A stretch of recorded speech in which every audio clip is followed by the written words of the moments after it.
It is the intention of the committee to proceed without disruptions. As chairman, I will take all necessary and appropriate steps to maintain order and to ensure that the committee is run in accordance with House rules and House Resolution 660. With that, I now recognize myself to give an opening statement in the impeachment inquiry into Donald J. Trump, the 45th President of the United States. In April 2019, the United States ambassador to Ukraine, Marie Yovanovitch, was in Kiev when she was called by a senior State Department official and told to get on the next plane back to Washington. Upon her return to D.C., she was informed by her superiors that although she had done nothing wrong, she could no longer serve as ambassador to Ukraine because she did not have the confidence of the president. It was a stunning turn of events for this highly regarded career diplomat who had done such a remarkable job fighting corruption in Ukraine that a short time earlier she had been asked by the State Department to extend her tour. Ambassador Yovanovitch has been in the Foreign Service for 33 years and served much of that time in the former Soviet Union. Her parents had fled Stalin and later Hitler before settling in the United States. She is an exemplary officer who is widely praised and respected by her colleagues. She is known as an anti-corruption champion whose tour in Kiev was viewed as very successful.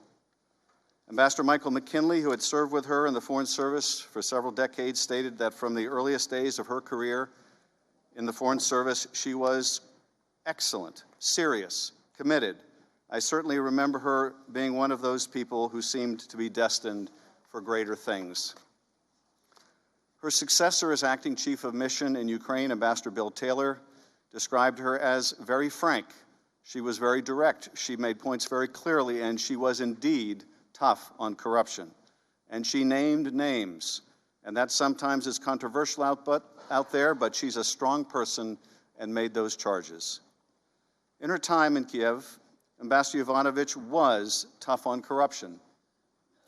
Too tough on corruption for some, and her principled stance made her enemies. As George Kent told this committee on Wednesday, you can't promote principled anti-corruption action without pissing off corrupt people. And Ambassador Yovanovitch did not just piss off corrupt Ukrainians, like the corrupt former Prosecutor General Yuri Lutsenko, but also certain Americans, like Rudy Giuliani, Donald Trump's personal attorney, and two individuals now indicted who worked with him, Igor Fruman and Lev Parnas. Lutsenko, Giuliani, Fruman, Parnas, and others who had come to include the president's own son, Don Jr., promoted a smear campaign against her based on false allegations. At the State Department, there was an effort to push back, to obtain a statement of support from Secretary Pompeo, but those efforts failed when it became clear that President Trump wanted her gone. Some have argued that a president has the ability to nominate or remove any ambassador he wants, that they serve at the pleasure of the president. And that is true. The question before us is not whether Donald Trump could recall an American ambassador with a stellar reputation for fighting corruption in Ukraine, but why would he want to? Why did Rudy Giuliani want her gone, and why did Donald Trump? And why would Donald Trump instruct the new team he put in place, the three amigos, Gordon Sondland, Rick Perry, and Kurt Volker, to work with the same man, Rudy Giuliani, who played such a central role in the smear campaign against her? Rudy Giuliani has made no secret of his desire to get Ukraine to open investigations into the Bidens, as well as a conspiracy theory of Ukrainian interference in the 2016 election. As he said in one interview in May 2019, we're not meddling in an election, we're meddling in an investigation, which we have a right to do. More recently, he told CNN's Chris Cuomo, "Of course I did," when asked if he had pressed Ukraine to investigate Joe Biden. And he has never been shy about who he is doing this work for, his client, the president. One powerful ally Giuliani had in Ukraine to promote these political investigations was Lutsenko, the corrupt former prosecutor general. And one powerful adversary Lutsenko had was a certain United States ambassador named Marie Yovanovitch. It is no coincidence that in the now infamous July 25th call with Zelensky, Donald Trump brings up a corrupt Ukrainian prosecutor and praises him. Against all evidence, Trump claims that this former prosecutor general was very good and he was shut down, and that's really unfair. But the woman known for fighting corruption, his own former ambassador, the woman ruthlessly smeared and driven from her post, the president does nothing but disparage, or worse, threaten. Well, she's going to go through some things, the president declares. That tells you a lot about the president's priorities and intentions. Getting rid of Ambassador Yovanovitch helped set the stage for an irregular channel that could pursue the two investigations that mattered so much to the president: the 2016 conspiracy theory, and most important, an investigation into the 2020 political opponent he apparently feared most, Joe Biden. And the president's scheme might have worked, but for the fact that the man who would succeed Ambassador Yovanovitch, whom we heard from on Wednesday, Acting Ambassador Taylor, would eventually discover the effort to press Ukraine into conducting these investigations and would push back. But for the fact also that someone blew the whistle. Ambassador Yovanovitch was serving our nation's interest in fighting corruption in Ukraine, but she was considered an obstacle to the furtherance of the president's personal and political agenda. For that, she was smeared and cast aside. The powers of the presidency are immense, but they are not absolute, and they cannot be used for corrupt purpose.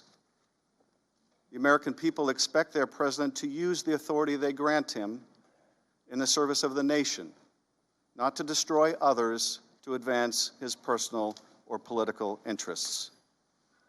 I now recognize Ranking Member Nunes for his remarks. I thank the gentleman. It's unfortunate that today and for most of next week we will continue engaging in the Democrats' day-long TV spectacles instead of solving the problems we were all sent to Washington to address. We now have a major trade agreement with Canada and Mexico ready for approval, a deal that would create jobs and boost our economy. Meanwhile, we have not yet approved funding for the government, which expires next week, along with funding for our men and women in uniform. Instead, the Democrats have convened us once again to advance their operation to topple a duly elected president. I'll note that five Democrats on this committee had already voted to impeach this president before the Trump-Zelensky phone call occurred. In fact, Democrats have been vowing to oust President Trump since the day he was elected. So Americans can rightly suspect that his phone call with President Zelensky was used as an excuse for the Democrats to fulfill their Watergate fantasies.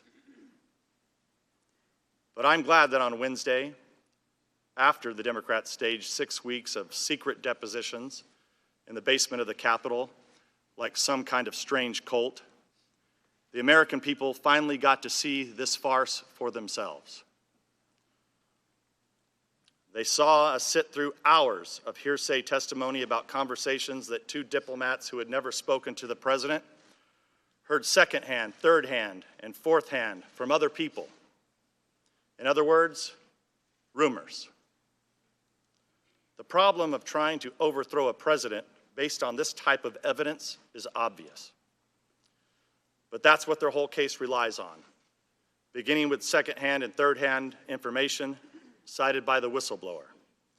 That's why on Wednesday, the Democrats were forced to make the absurd argument that hearsay can be much better evidence than direct evidence.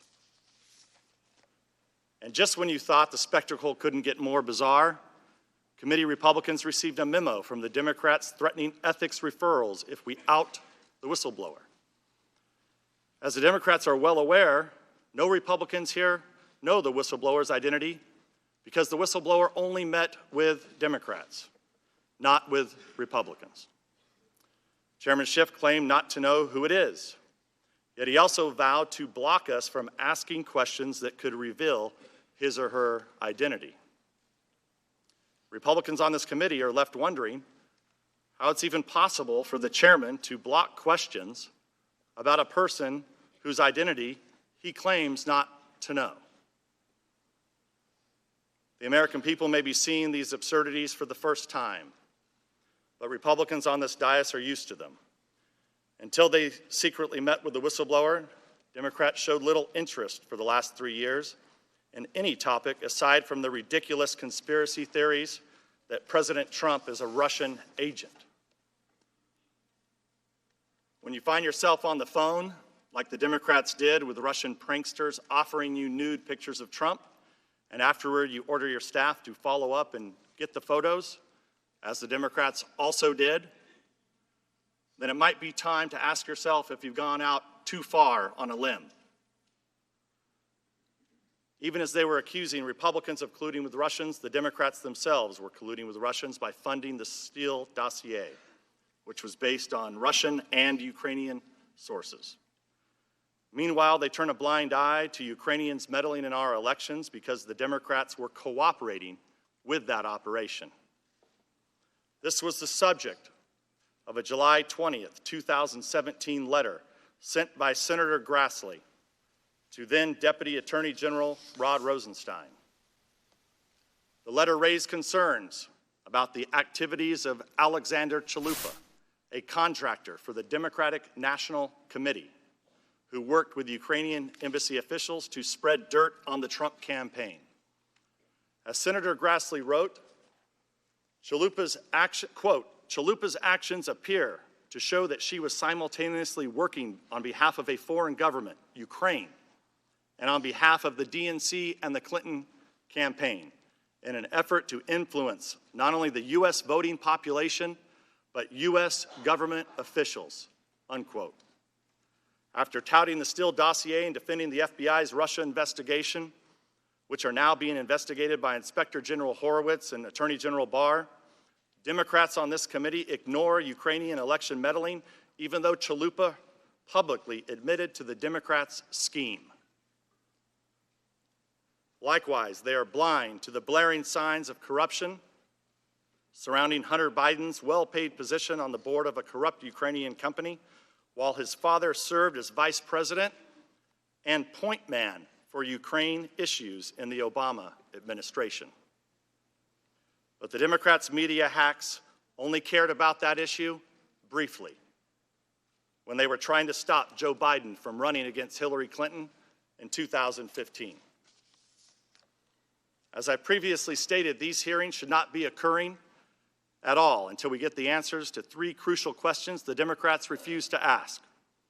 First, what is the full extent of the Democrats' prior coordination with the whistleblower, and who else did the whistleblower coordinate this effort with? Second, what is the full extent of Ukraine's election meddling against the Trump campaign?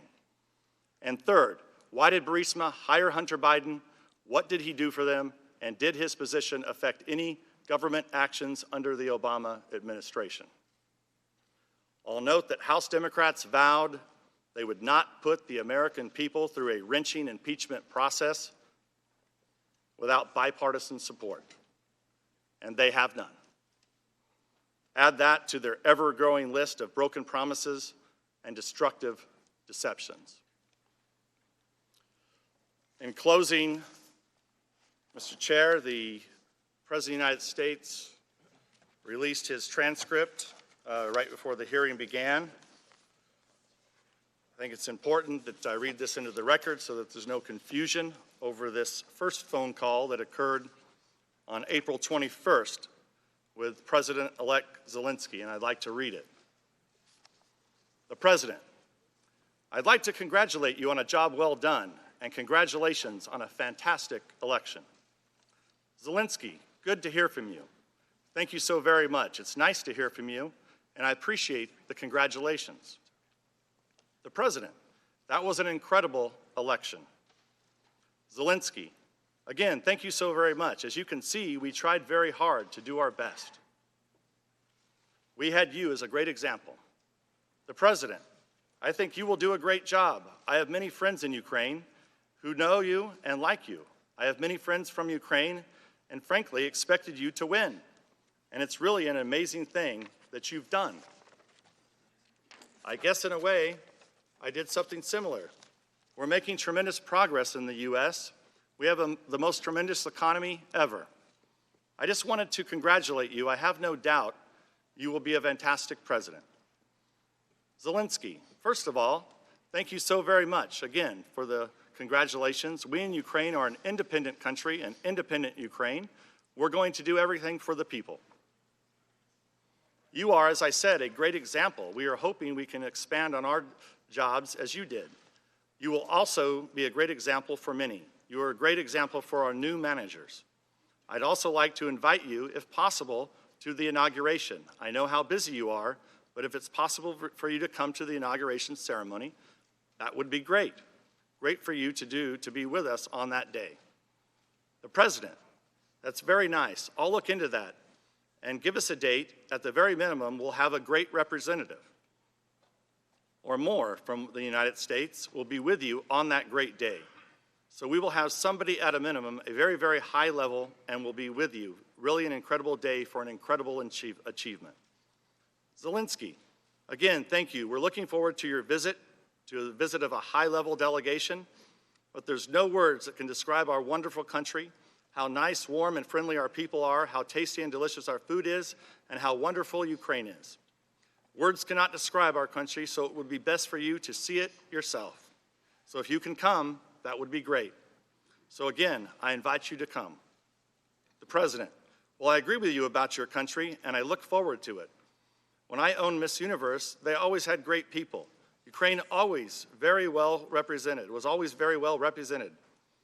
When you're settled in and ready, I'd like to invite you to the White House.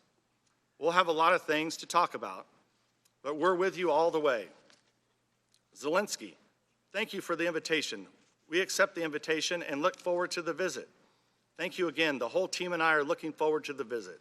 Thank you for the congratulations, and I think it will still be great if you could come and be with us on this important day. The results are incredible. They're very impressive for us. So it will be absolutely fantastic if you could come on that day. The President, very good. We'll let you know very soon, and we will see you very, very soon regardless. Congratulations, and please say hello to the Ukrainian people and your family. Let them know I send my best regards. Well, thank you, Zelensky. Well, thank you. You have a safe flight and see you soon. President, take care of yourself and give a great speech today. You take care of yourself and I'll see you soon. Zelensky, thank you very much. It's difficult for me, but I will practice English and I will meet in English. Thank you very much. The President laughing. Oh, that's beautiful to hear. That's really good. I could not do it in your language. I'm very impressed. Thank you so much. Zelensky, thank you so much. The President, good day. Good luck. I'm glad I was able to read that into the record so now the American people know the very first call that President Trump had with President Zelensky. And with that, I yield back the balance of my time. Mr. Chairman, I have a parliamentary inquiry. The gentleman is not recognized. I do want to comment, and I allow... Mr. Chairman, I have a point of order under H-Res 660. The gentleman will state her point of order. The point of order is, will the chairman continue to prohibit witnesses from answering Republican questions as you've done in closed hearings and as you did this week when you interrupted our questions? That is not a proper point of order. The gentleman will suspend. Mr. Speaker, Mr. Chairman, I have a... The gentleman is not recognized. Mr. Chairman, I have a point of order. The gentleman is not recognized. I have a point of order, though. The gentleman is not recognized. I do want to respond. I allowed the ranking member to... I have a point of order. The gentleman is not recognized. Mr. Chairman, there are 4 transcripts that have not been released. The gentleman is not recognized. Holy The ranking cow. member was allowed to exceed the opening statement, and I was happy to allow him to do so. I do want to respond to the call record. First of all, I'm grateful that the President has released the call record. I would now ask the President to release the thousands of other records that he has instructed the State Department not to release, including Ambassador Taylor's notes, including Ambassador Taylor's cable, including George Kent's memo, including documents from the Office of Management and Budget about why the military aid was withheld. Mr. Chairman, I want you to release the 4 transcripts of depositions. That's my point of order. The gentleman will suspend. Chief. We would ask the President to stop obstructing the impeachment inquiry And while we're grateful he has released a single document, he has nonetheless obstructed witnesses in their testimony and the production of thousands and thousands of other records. And finally, I would say this, Mr. President. I hope you'll explain to the country today why it was after this call and while the Vice President was making plans to attend the inauguration that you instructed the Vice President not to attend Zelensky's inauguration. Mr. Chairman, I have a point of order. Mr. Chairman, I have a point of order under Gentlewoman is not recognized. So we know clearly you're going to interrupt us throughout this hearing. Gentlewoman is not recognized. Mr. Chairman, I have a Today- unanimous consent request. Today, no. Mr. Chairman, I have unanimous consent Gentleman is request. not recognized. Today we are joined by Ambassador Marie Yovanovitch. She was born in Canada to parents who fled the Soviet Union and the Nazis. Ambassador Yovanovitch immigrated to Connecticut at 3, became a naturalized American at 18, and entered the U.S. Foreign Service in 1986. She has served as U.S. Ambassador 3 times and been nominated by presidents of both parties. George W. Bush nominated her to be ambassador to the Kyrgyz Republic, where she served from 2005 to 2008. President Obama then nominated her to be U.S. ambassador to Armenia, where she served from 2008 until 2011. And U.S. ambassador to Ukraine, where she served from 2016 until she was recalled to Washington by President Trump this May.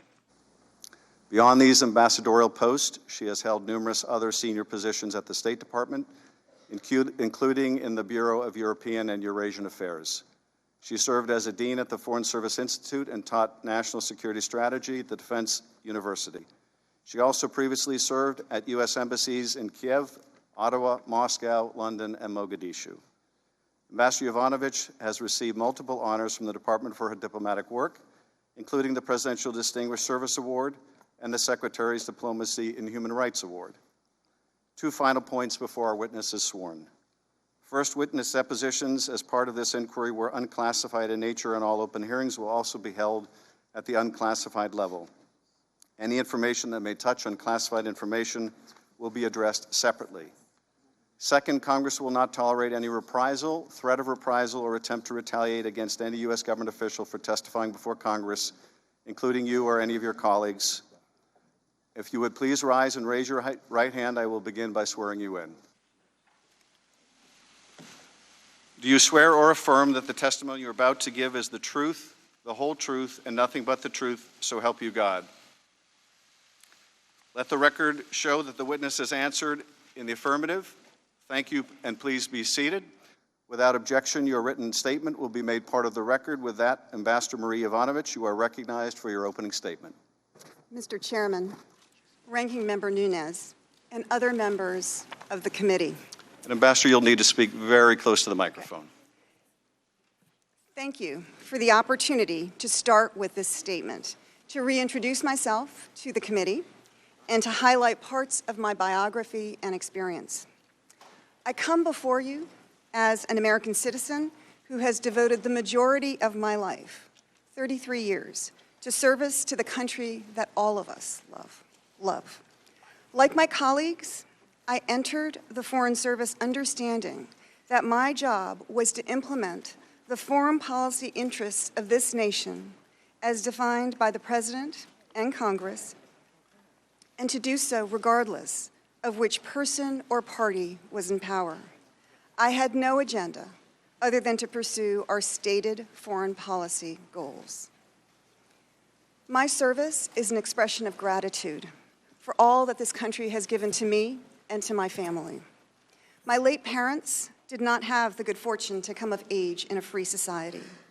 My father fled the Soviets before ultimately finding refuge in the United States. My mother's family escaped the USSR after the Bolshevik Revolution, and she grew up stateless in Nazi Germany before also eventually making her way to the United States. Their personal histories, my personal history, gave me both deep gratitude towards the United States and great empathy for others, like the Ukrainian people who want to be free. I joined the Foreign Service during the Reagan administration and subsequently served 3 other Republican presidents, as well as 2 Democratic presidents. It was my great honor to be appointed to serve as an ambassador 3 times, twice by George W. Bush and once by Barack Obama.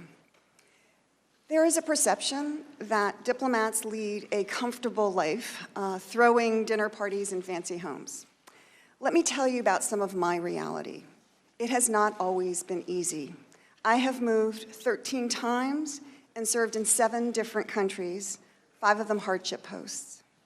My first tour was Mogadishu, Somalia, an increasingly dangerous place as that country's civil war kept grinding on and the government was weakening. The military took over policing functions in a particularly brutal way, and basic services disappeared. Several years later, after the Soviet Union collapsed, I helped open our embassy in Tashkent, Uzbekistan. As we were establishing relations with a new country, our small embassy was attacked by a gunman who sprayed the embassy building with gunfire.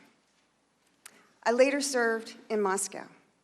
In 1993, during the attempted coup in Russia, I was caught in crossfire between presidential and parliamentary forces. It took us 3 tries, me without a helmet or body armor, to get into a vehicle to go to the embassy. We went because the ambassador asked us to come, and we went because it was our duty. From August 2016 until May 2019, I served as the US ambassador to Ukraine. During my tenure in Ukraine, I went to the front line approximately 10 times during a hot war to show the American flag, to hear what was going on, sometimes literally as we heard the impact of artillery, and to see how our assistance dollars were being put to use. I worked to advance US policy, fully embraced by Democrats and Republicans alike, to help Ukraine become a stable and independent democratic state with a market economy integrated into Europe.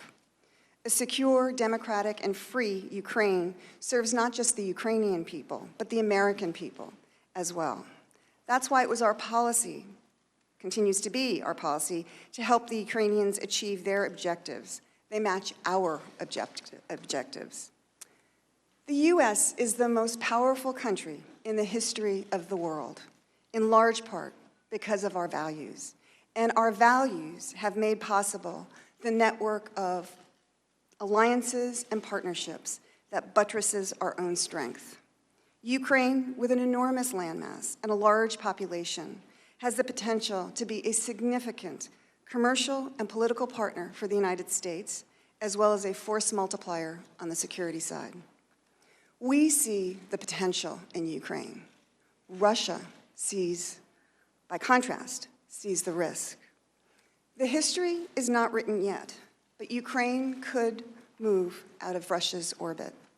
And now, Ukraine is a battleground for great power competition, with a hot war for the control of territory and a hybrid war to control Ukraine's leadership. The US has provided significant security assistance since the onset of the war against Russia in 2014. And the Trump administration strengthened our policy by approving the provision to Ukraine of anti-tank missiles known as Javelins. Supporting Ukraine is the right thing to do. It's also the smart thing to do. If Russia prevails and Ukraine falls to Russian dominion, we can expect to see other attempts by Russia to expand its territory and its influence. As critical as the war against Russia is, Ukraine's struggling democracy has an equally important challenge, battling the Soviet legacy of corruption which has pervaded Ukraine's government. Corruption makes Ukraine's leaders ever vulnerable to Russia, and the Ukrainian people understand that. That's why they launched the Revolution of Dignity in 2014, demanding to be a part of Europe, demanding the transformation of the system, demanding to live under the rule of law.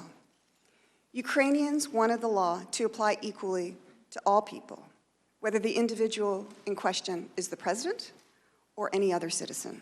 It was a question of fairness, of dignity. Here again, there is a coincidence of interests. Corrupt leaders are inherently less trustworthy, while an honest and accountable Ukrainian leadership makes a US-Ukrainian partnership more reliable and more valuable to the United States. A level playing field in this strategically located country bordering 4 NATO allies, creates an environment in which U.S. business can more easily trade, invest, and profit. Corruption is also a security issue because corrupt officials are vulnerable to Moscow. In short, it is in America's national security interest to help Ukraine transform into a country where the rule of law governs and corruption is held in check. It was and remains a top U.S. priority to help Ukraine fight corruption, and significant progress has been made since the 2014 Revolution of Dignity. Unfortunately, as the past couple of months have underlined, not all Ukrainians embraced our anti-corruption work. Thus, perhaps it was not surprising that when our anti-corruption efforts got in the way of a desire for profit or power, Ukrainians who preferred to play by the old corrupt rules sought to remove me. What continues to amaze me is that they found Americans willing to partner with them, and working together, they apparently succeeded in orchestrating the removal of a U.S. ambassador. How could our system fail like this? How is it that foreign corrupt interests could manipulate our government? Which country's interests are served when the very corrupt behavior we have been criticizing is allowed to prevail? Such conduct undermines the U.S., exposes our friends, and widens the playing field for autocrats like President Putin. Our leadership depends on the power of our example and the consistency of our purpose. Both have now been opened to question. With that background in mind, I'd like to briefly address some of the factual issues I expect you may want to ask me about, starting with my timeline in Ukraine and the events about which I do and do not have firsthand knowledge. I arrived in Ukraine on August 22nd, 2016, and left Ukraine permanently on May 20th, 2019. There are a number of events you are investigating to which I cannot bring any firsthand knowledge. The events that predated my Ukraine service include the release of the so-called Black Ledger and Mr. Manafort's subsequent resignation from President Trump's campaign, and the departure from office of former Prosecutor General Viktor Shokin. Several other events occurred after I returned from Ukraine. These include President Trump's July 25th, 2019 call with President Zelensky, the discussions surrounding that phone call, and any discussions surrounding the delay of security assistance to Ukraine in the summer of 2019. As for events during my tenure in Ukraine, I want to reiterate first that the allegation that I disseminated a do not prosecute list was a fabrication. Mr. Lutsenko, the former Ukrainian prosecutor general who made that allegation, has acknowledged that the list never existed. I did not tell Mr. Lutsenko or other Ukrainian officials who they should or should not prosecute. Instead, I advocated the U.S. position that rule of law should prevail, and Ukrainian law enforcement, prosecutors, and judges should stop wielding their power selectively as a political weapon against their adversaries and start dealing with all consistently and according to the law.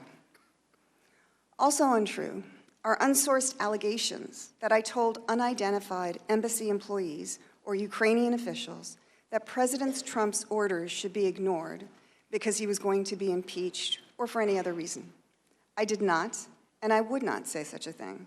Such statements would be inconsistent with my training as a Foreign Service officer and my role as an ambassador. The Obama administration did not ask me to help the Clinton campaign or harm the Trump campaign, nor would I have taken any such steps if they had. Partisanship of this type is not compatible with the role of a career Foreign Service officer.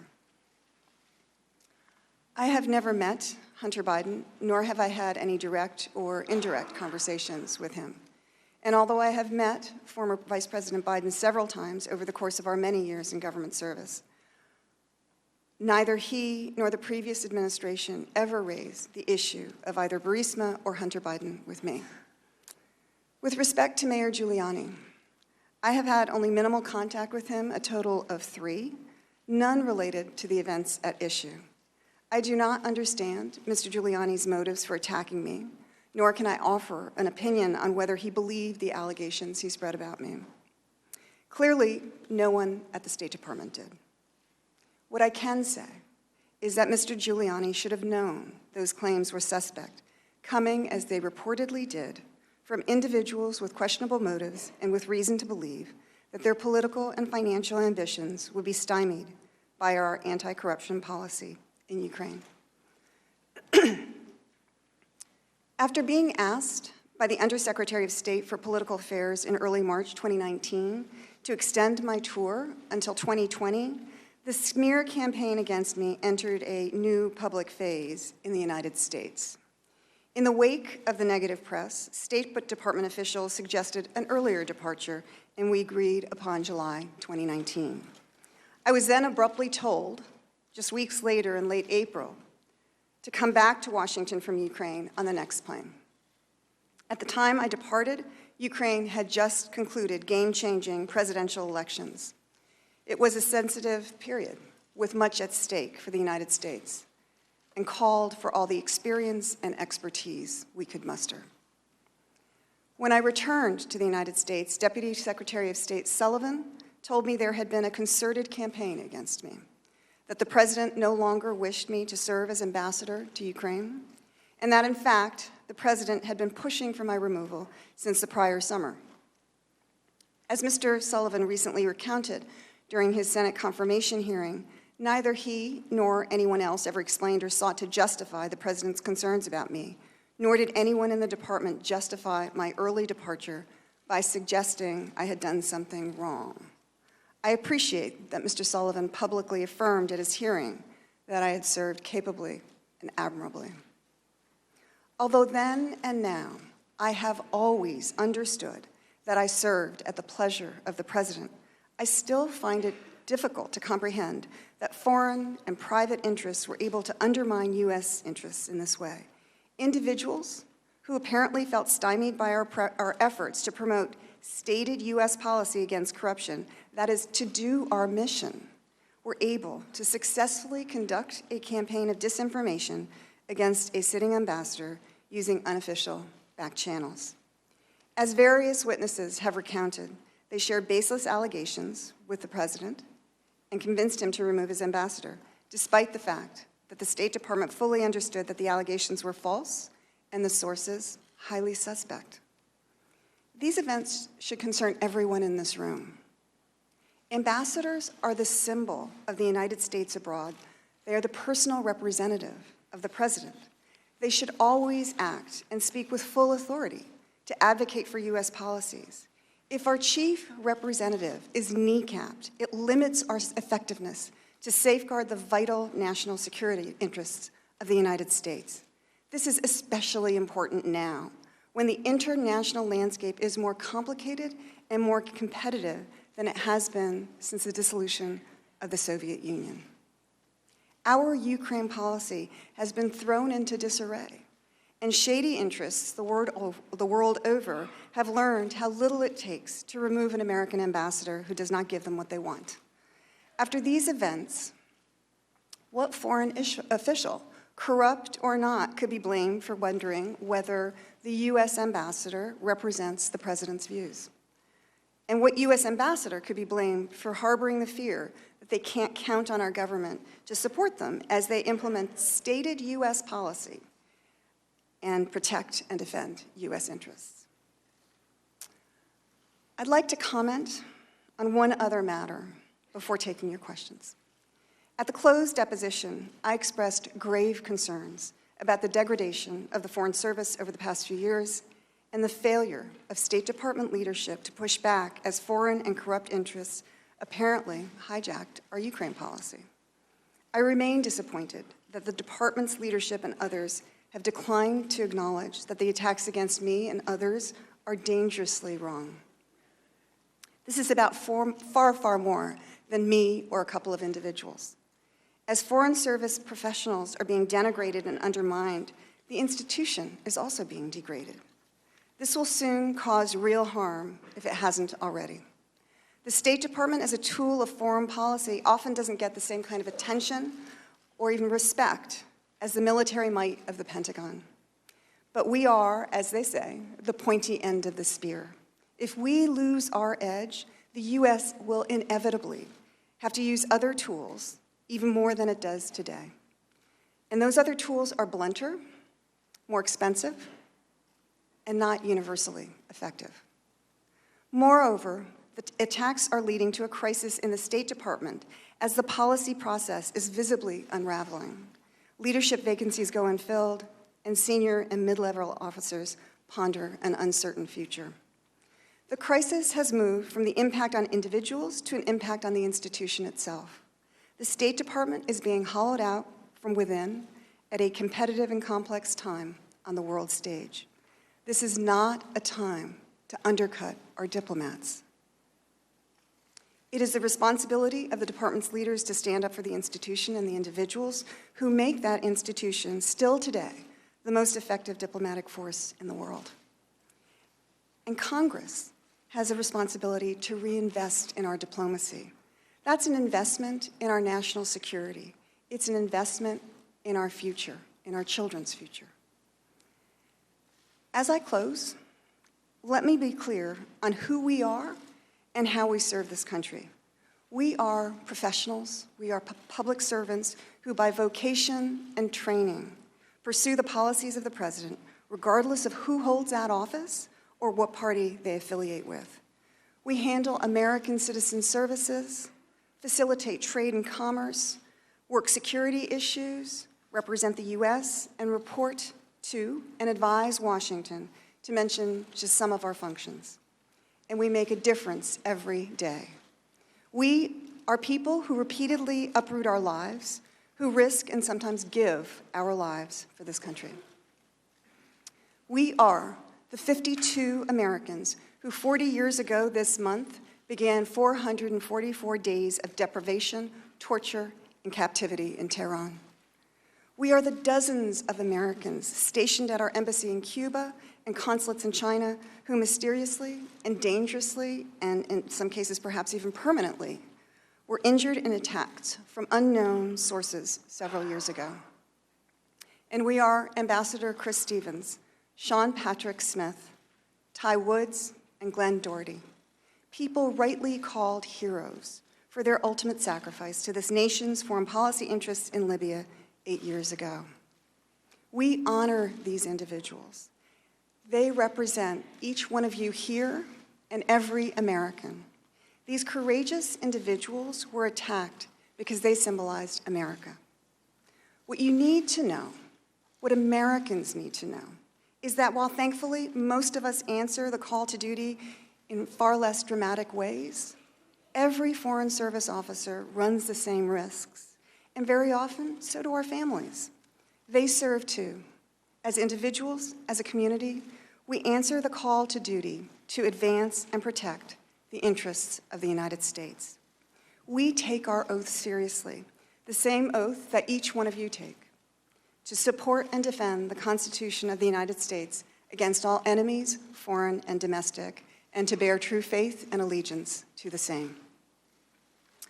I count myself lucky to be a Foreign Service officer, fortunate to serve with the best America has to offer, blessed to serve the American people for the last 33 years. I thank you for your attention. I welcome your questions. Thank you, Ambassador. We count ourselves lucky to have you serve the country as you have for decades. We'll now move to the 45-minute rounds. I recognize myself and Majority Counsel for 45 minutes. Ambassador Yovanovitch, thank you again for appearing today. All Americans are deeply in your debt. Before I hand it over to Mr. Goldman, our staff counsel, I want to ask you about a few of the pivotal events of interest to the country. First of all, was fighting corruption in Ukraine a key element of U.S. policy and one on which you placed the highest priority? Yes, it was. And can you explain why? It was important, and it was actually stated in our policy and in our strategy. It was important because corruption was undermining the integrity of the governance system in Ukraine. And as I noted in my statement, countries that have leaders that are honest and trustworthy make better partners for us. Countries where there is a level playing field for our U.S. business makes it easier for our companies to do business there, to trade, and to profit in those countries. And what had been happening since the Soviet Union, and this is very much a Soviet legacy, is that corrupt interests were undermining not only the governance but also the economy of Ukraine. We see enormous potential in Ukraine and would like to have a more capable, more trustworthy partner there. And I know this may be awkward for you to answer since it's a question about yourself and your reputation, but is it fair to say that you earned a reputation for being a champion of anti-corruption efforts in Ukraine? Yes, yes. I don't know if you had a chance to watch George Kent's testimony yesterday, but would you agree with his rather frank assessment that if you fight corruption, you're going to piss off some corrupt people? Yes. And in your efforts fighting corruption to advance U.S. policy interests, did you anger some of the corrupt leaders in Ukraine? Yes. Was one of those corrupt people Prosecutor General Yuri Lutsenko? Yes, I believe so. Was another one of those corrupt people Lutsenko's predecessor, another corrupt prosecutor general named Viktor Shokin? Apparently so, although I've never met him. At some point, did you come to learn that both Lutsenko and Shokin were in touch with Rudy Giuliani, President Trump's lawyer and representative? Yes. In fact, did Giuliani try to overturn a decision that you participated in to deny Shokin a visa? Yes, that is what I was told. And that denial was based on Mr. Shokin's corruption? Yes, that's true. And was it Mr. Lutsenko, among others, who coordinated with Mr. Giuliani to peddle false accusations against you as well as the Bidens? Yes, that is my understanding. And were these smears also amplified by the president's son, Donald Trump Jr., as well as certain hosts on Fox? Yes, yes, that is the case. In the face of this smear campaign, did colleagues at the State Department try to get a statement of support for you from Secretary Pompeo? Yes. Were they successful? No. Did you come to learn that they couldn't issue such a statement because they feared it would be undercut by the president? Yes.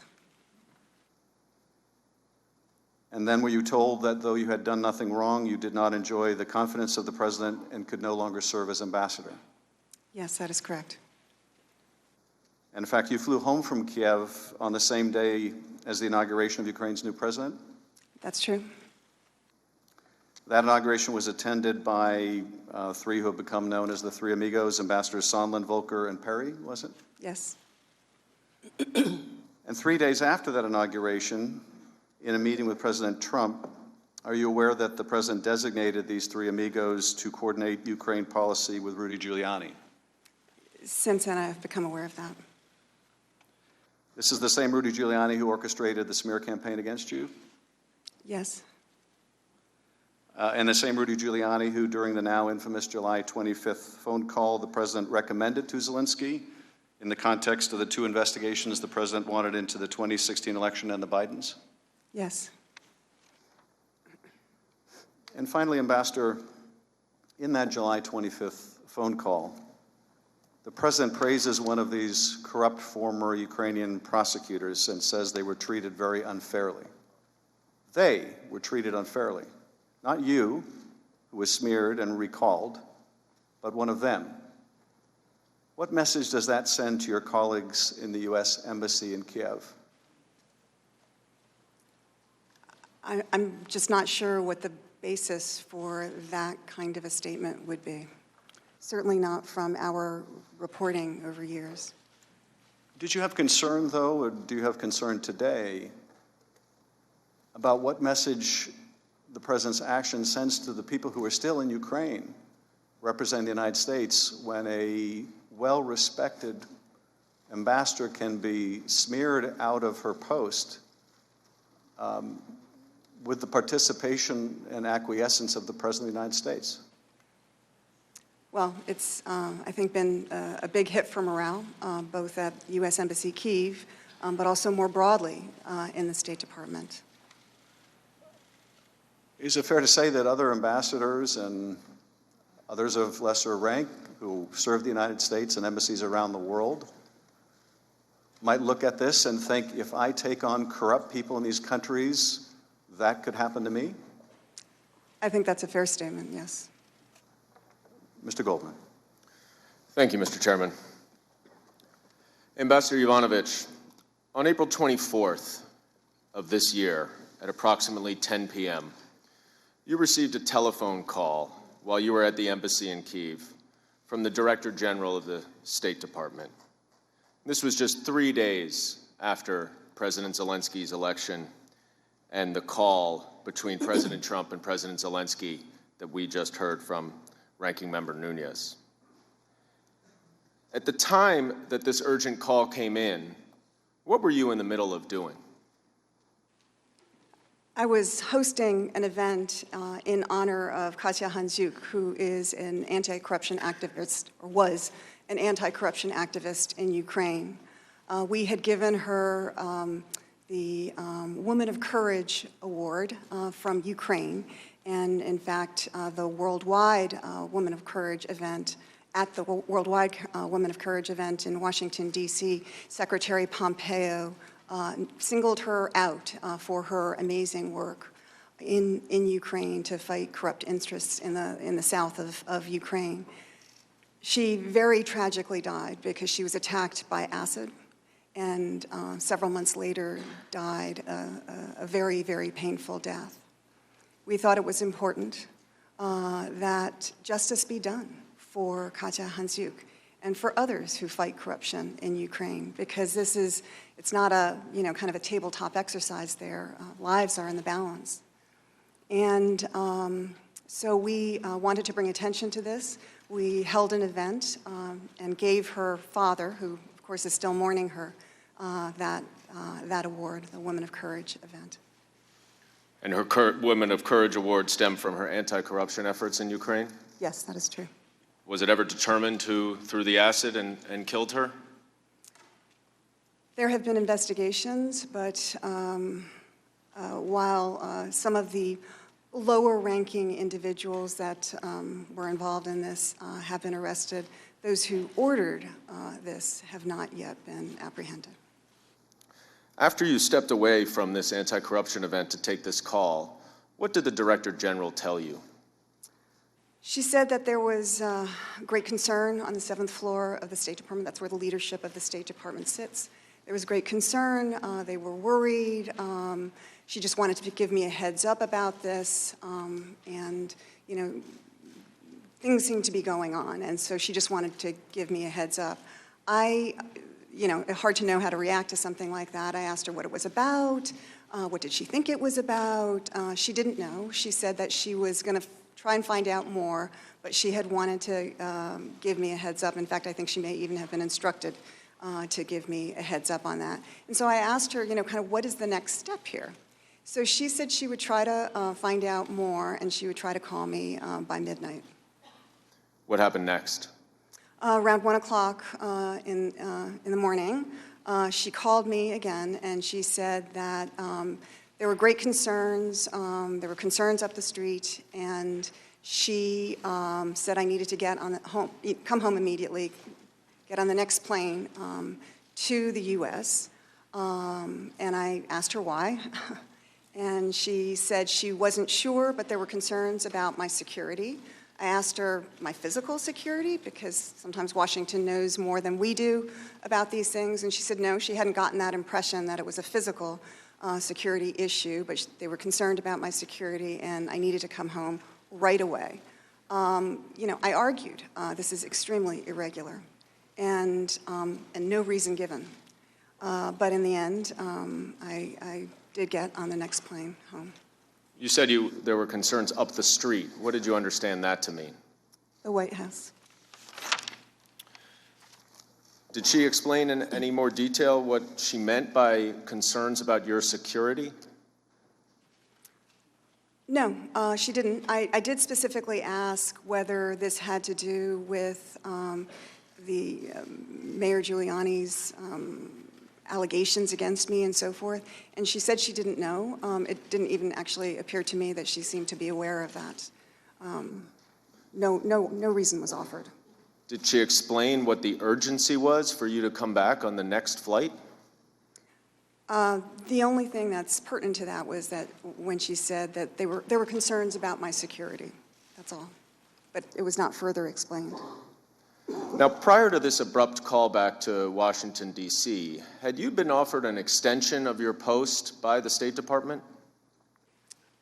Yes, the Undersecretary for Political Affairs had asked whether I would extend for another year, departing in July of 2020. When was that request made? In early March. So about a month and a half before this call? Yes. Did anyone at the State Department ever express concerns about your job performance? No. Now, after you returned to Washington a couple days after that, you met with the Deputy Secretary of State. And at your deposition, you said that the Deputy Secretary of State told you that you had done nothing wrong, but that there was a concerted campaign against you. What did he mean by that? I'm not exactly sure, but I took it to mean that the allegations that Mayor Giuliani and others were putting out there, that's what it was. And who else was involved in this concerted campaign against you? There were some members of the press and others in Mayor Giuliani's circle. And who from Ukraine? In Ukraine, I think, well, Mr. Lutsenko, the prosecutor general, and Mr. Shokin, his predecessor, certainly. And at this time, Mr. Lutsenko was the lead prosecutor general, is that right? Yes, that's correct. And had President Zelensky indicated whether or not he was going to keep him on after the election? He had indicated he would not be keeping on Mr. Lutsenko. And I believe you testified earlier that Mr. Lutsenko had a reputation for being corrupt, is that right? That's correct. Now, during this conversation, did the Deputy Secretary tell you about your future as the ambassador to Ukraine? Well, he told me I needed to leave. What did he say? He said that, I mean, there was a lot of back and forth, but ultimately he said the words that, you know, every Foreign Service officer understands: the president has lost confidence in you. That was, you know, a terrible thing to hear. And I said, well, you know, I guess I have to go then. But no real reason was offered as to why I had to leave and why it was being done in such a manner. Did you have any indication that the State Department had lost confidence in you? No. And were you provided any reason why the president lost confidence in you? No. Now, you testified at your deposition that you were told at some point that Secretary Pompeo had tried to protect you, but that he was no longer able to do that. Were you aware of these efforts to protect you? No, I was not until that meeting with Deputy Secretary Sullivan. And did you understand who he was trying to protect you from? Well, my understanding was that the president had wanted me to leave, and there was some discussion about that over the prior months. Did you have any understanding why Secretary Pompeo was no longer able to protect you? No, it was just a statement made that he was no longer able to protect me. So just like that, you had to leave Ukraine as soon as possible? Yes. How did that make you feel? Terrible, honestly. I mean, after 33 years of service to our country, it was terrible. It's not the way I wanted my career to end. Now, you also told this Deputy Secretary that this was a dangerous precedent. What did you mean by that? I was worried about our policy, but also personnel. And I asked him, how are you going to explain this to people in the State Department, the press, the public, the Ukrainians, because everybody is watching.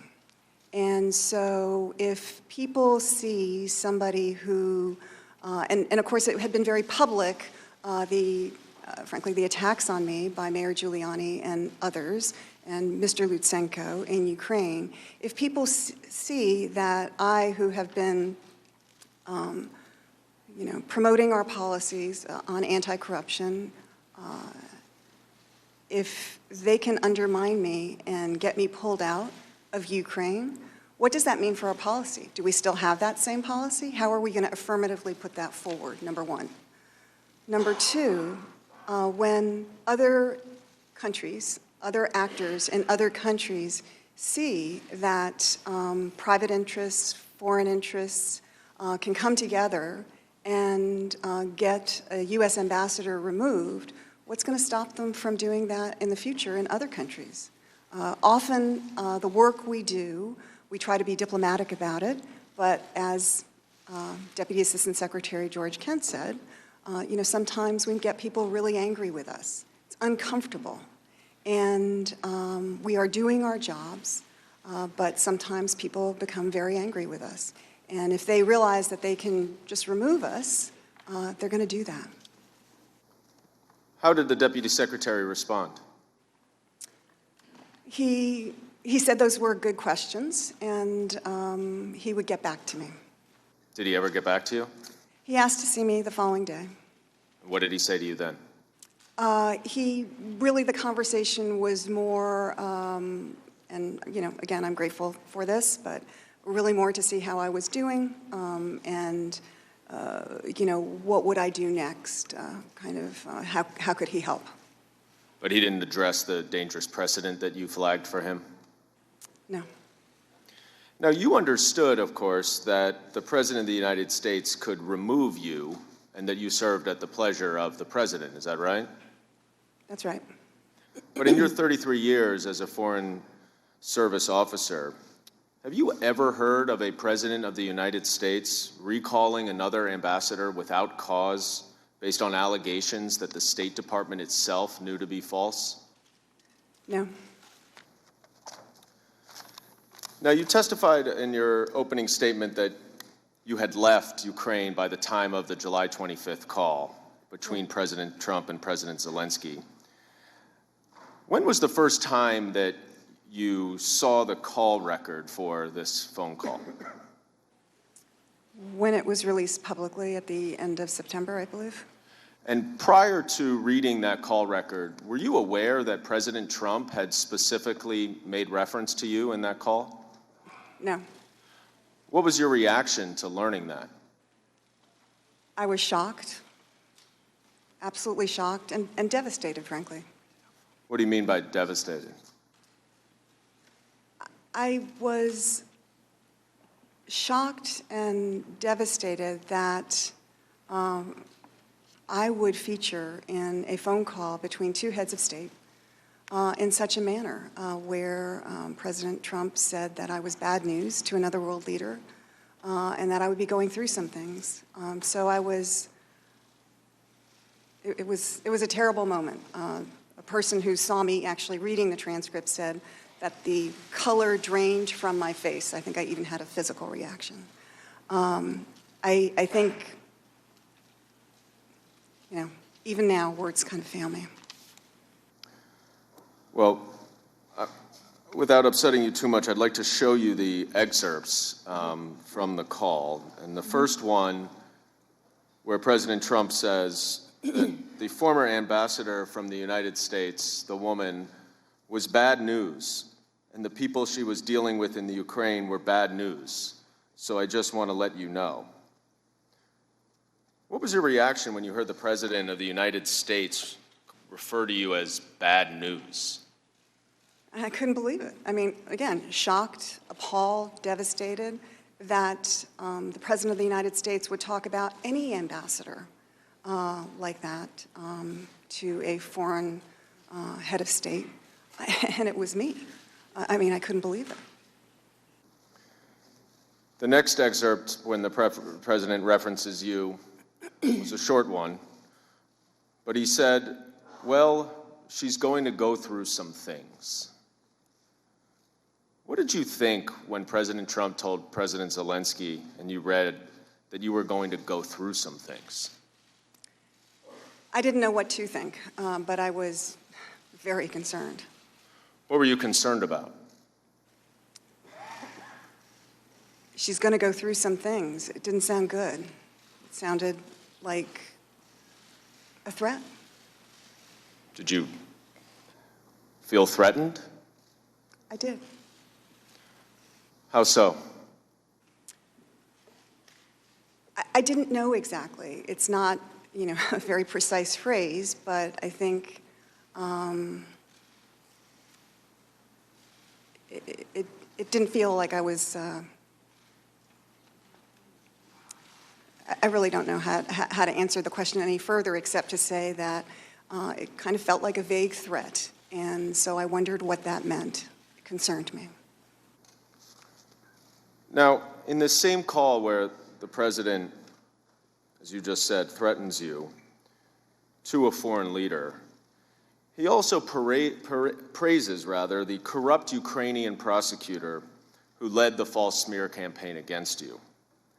I want to show you another excerpt or two from the transcript, or the call record rather, where the President of the United States says, "Good, because I heard you had a prosecutor who was very good and he was shut down, and that's really unfair. A lot of people are talking about that. The way they shut your very good prosecutor down, and you had some very bad people involved." And he went on later to say, "I heard the prosecutor was treated very badly, and he was a very fair prosecutor, so good luck with everything." Now, Ambassador Yovanovitch, after nearly 3 years in Ukraine where you tried to clean up the Prosecutor General's office, was it the U.S. Embassy's view that the former Prosecutor General was a very good and very fair prosecutor? No, it was not. And in fact, he was rather corrupt, is that right? That was our belief. The Prosecutor General's office is a long-running problem in Ukraine, is that right? Yes. So how did you feel when you heard President Trump speak so highly of the corrupt Ukrainian prosecutor who helped to execute the smear campaign to have you removed? Well, it was disappointing. It was concerning. It wasn't certainly based on anything that the State Department would have reported, or frankly, anybody else in the U.S. government. There was an interagency consensus that while when Mr. Lutsenko came into office, we were very hopeful that he would actually do the things that he said he would set out to do, including reforming the Prosecutor General's office, but that did not materialize. So this was not the uniform position of the official U.S. policymakers, is that right? Right. Now let's go back to the smear campaign that you referenced, and in March when you said it became public. And you previously testified that you had learned that Rudy Giuliani, President Trump's lawyer and representative, who was also mentioned in that July 25th call, was in regular communication with the corrupt prosecutor general in late 2018 and early 2019. And at one point in your deposition, you said that that being Giuliani and the corrupt foreign prosecutor general, had plans to, quote, do things to me. What did you mean by that? I didn't really know, but that's what I had been told by Ukrainian officials. Did you subsequently understand a little bit more what that meant? Well, now with the advantage of hindsight, I think that meant removing me from my job in Ukraine. Who did you understand to be working with Mr. Giuliani as his associates in Ukraine? Well, certainly Mr. Lutsenko, Mr. Shokhin. I believe that there were also Ukrainian Americans, Mr. Parnas and Mr. Fruman, who have recently been indicted. Those are the two who have been indicted in New York? Southern District of New York. Now, at the end of March, this effort by Giuliani and his associates resulted in a series of articles in the Hill publication that were based on allegations in part from Lutsenko, the corrupt prosecutor general.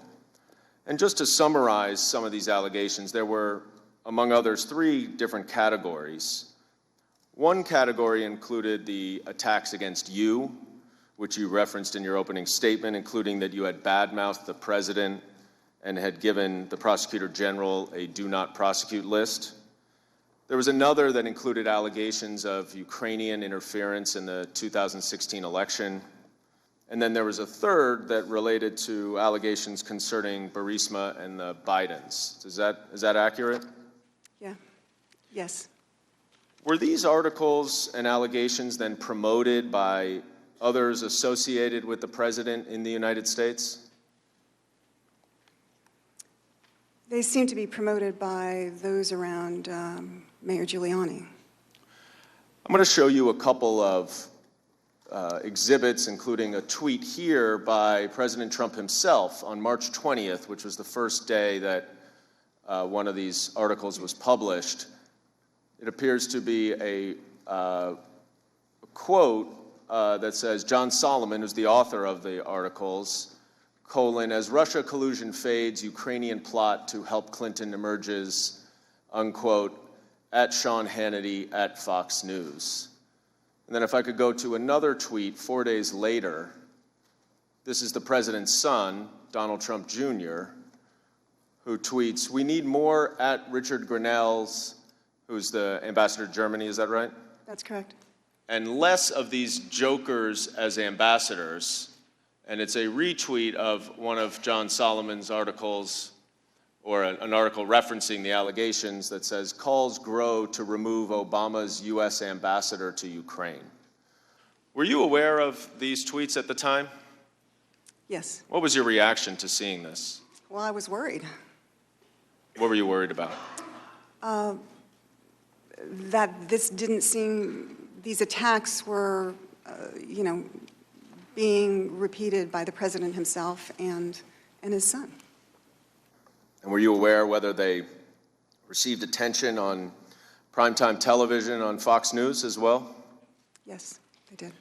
Now, was the allegation that you were bad-mouthing President Trump true? No. Was the allegation that you had created a do not prosecute list to give to the prosecutor general in Ukraine true? No. In fact, didn't the corrupt prosecutor general himself later recant those allegations? Yes. Now, when these articles were first published, did the State Department issue a response? As you said, there was a series of articles. So after the first article, which was an interview with Mr. Lutsenko and was only really about me and made certain allegations about me, the State Department came out the following day with a very strong statement saying that these allegations were fabrications. So the statement addressed the falsity of the allegations themselves? Yes. It didn't say anything about your job performance in any way? Honestly, I haven't looked at it in a very long time. I think it was generally probably laudatory, but I can't recall. Did anyone in the State Department raise any concerns with you or express any belief in these allegations? No. I mean, people thought it was ridiculous. Now, after these false allegations were made against you, did you have any discussions with anyone in leadership in the State Department about a potential statement of support from the department or the secretary himself? Yes. After the tweets that you just showed us, I mean, it seemed to me that if the president's son is saying things like this, that it would be very hard to continue in my position and have authority in Ukraine unless the State Department came out pretty strongly behind me.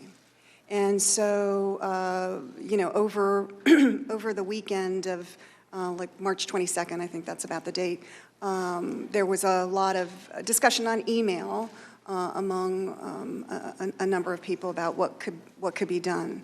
I and the Undersecretary for Political Affairs called me on Sunday, and I said, you know, it's really important that the Secretary himself come out and be supportive, because otherwise it's hard for me to be the kind of representative you need here. And he said he would talk to the Secretary. I mean, that's my recollection of the call. That may not be exactly how it played out, but that was my recollection. This is David Hale, the Undersecretary of Political Affairs, who's the #3 person at the State Department. Yes. Did he indicate to you that he supported such a statement of support for you? I think he must have, because I don't think he would have gone to the Secretary if he didn't support it. I mean, you wouldn't bring a bad idea to the Secretary of State.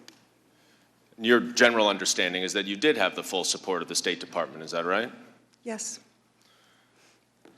And in fact, during your 33-year career as a Foreign Service officer, did you ever hear of any serious concerns about your job performance?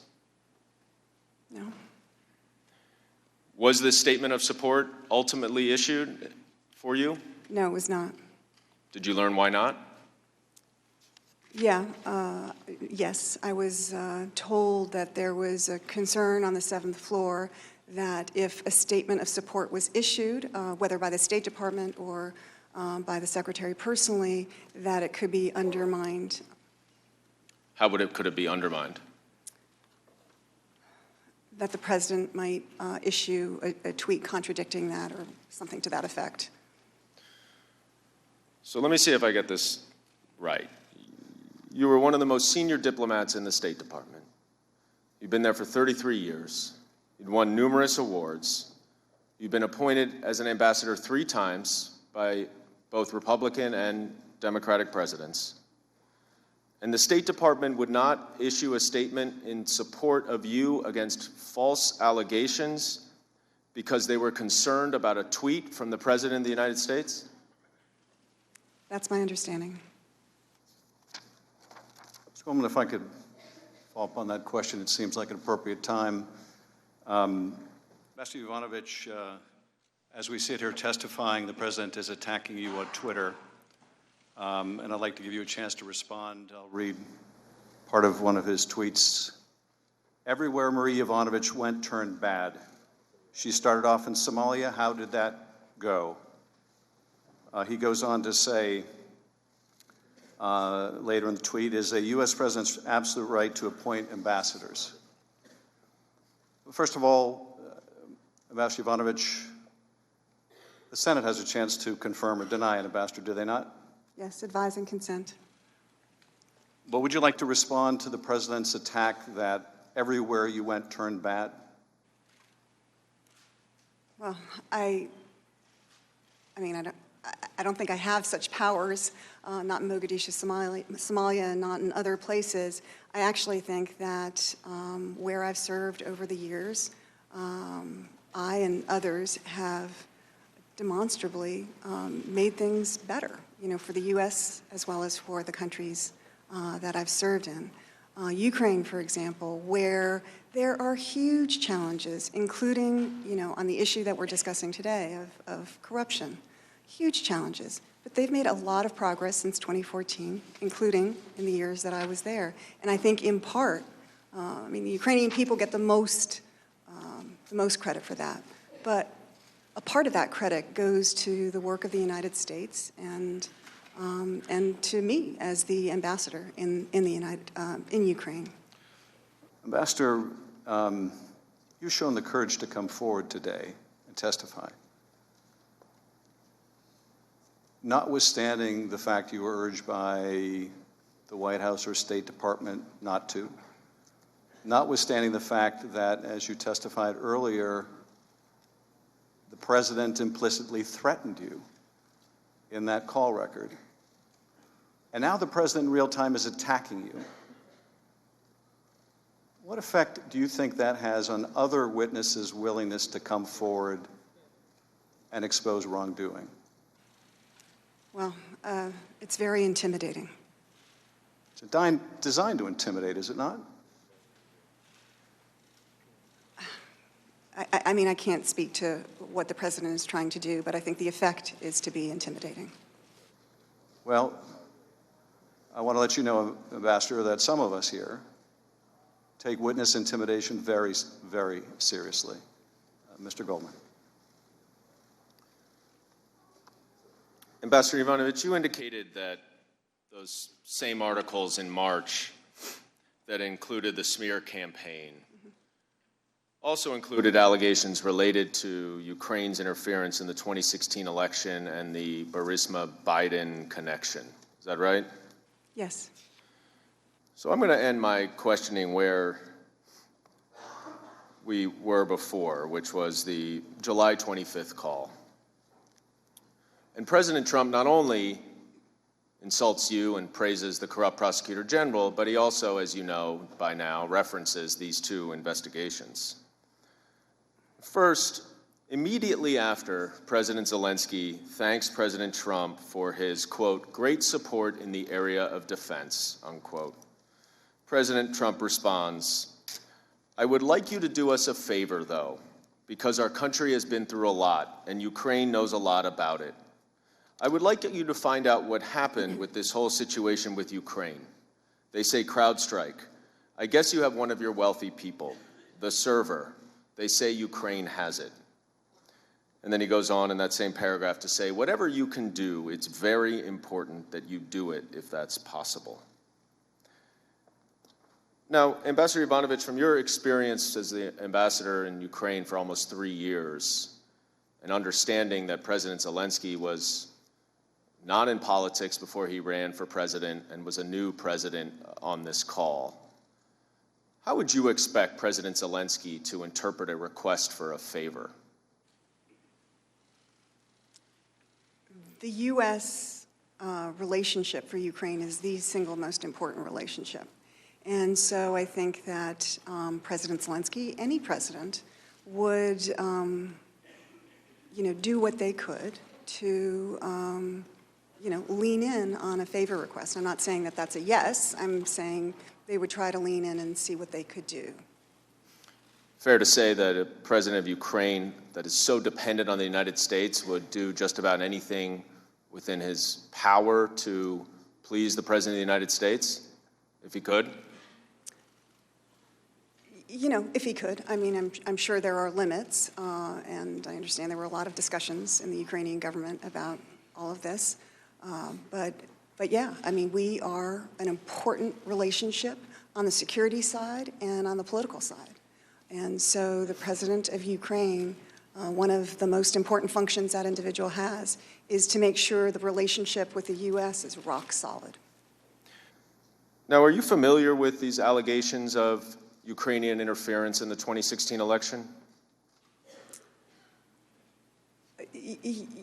I mean, there have been rumors out there about things like that, but, there was nothing hard, at least nothing that I was aware of.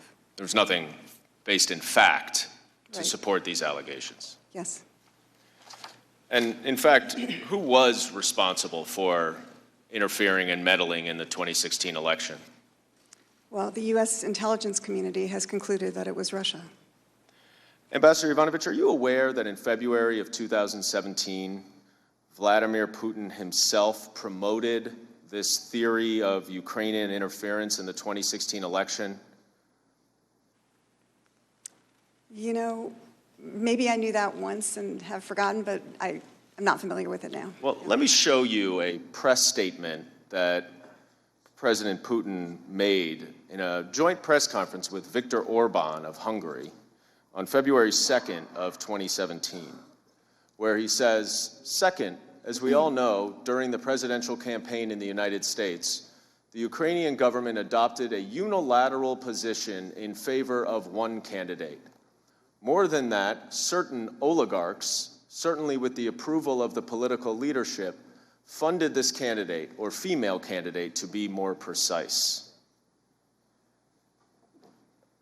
Now, how would this theory of Ukraine interference in the 2016 election be in Vladimir Putin's interest? Well, I mean, President Putin must have been aware that there were concerns in the U.S. about Russian meddling in the 2016 elections and what the potential was for Russian meddling in the future. You know, classic for an intelligence officer to try to throw off the scent and, you know, create an alternative narrative that maybe might get picked up and get some credence. An alternative narrative that would absolve his own wrongdoing? Yeah. And when he talks about an oligarch, and he talks about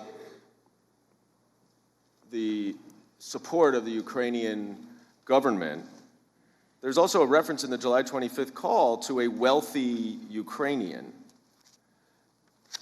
Is it your understanding that what Vladimir Putin is saying here in this press statement in February 2017 is similar to what President Trump says on the July 25th call related to the 2016 election? Maybe.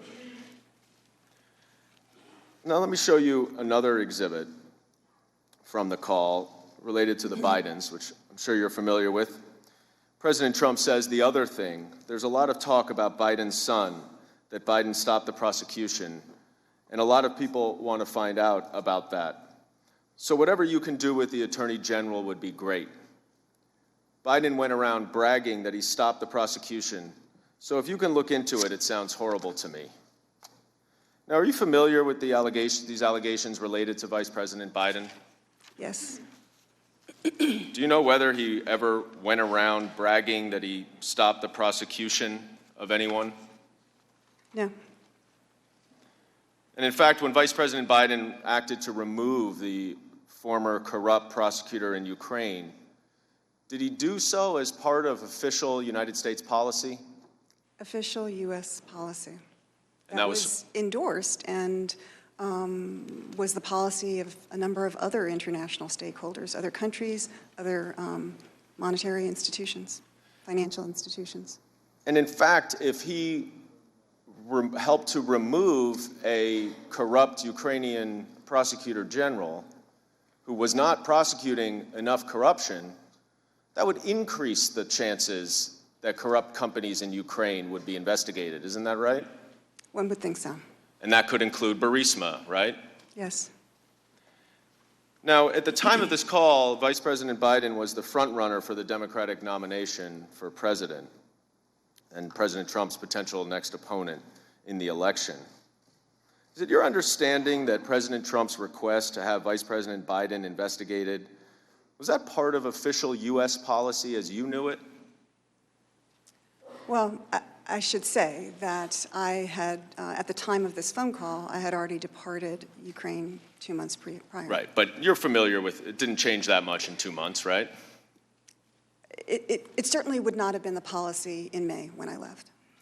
And were these two investigations part of the anti-corruption platform that you championed in Ukraine for 3 years? No. And these investigations, do they appear to you to be to benefit the president's personal and political interests rather than the national interest? Well, they certainly could.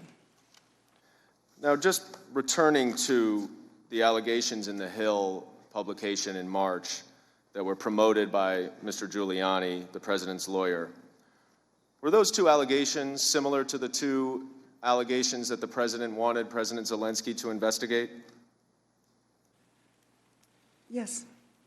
So ultimately, in the July 25th phone call with the Ukrainian president, the President of the United States endorsed the false allegations against you and the Bidens. Is that right?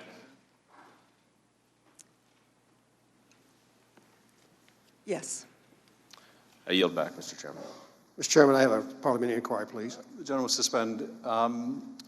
Votes are fairly imminent. We're going to take a brief recess. I would ask everyone to remain seated to allow the witness to exit the room, and we will resume after votes. Mr. Chairman, I have a parliamentary inquiry. gentleman can seek recognition after we resume.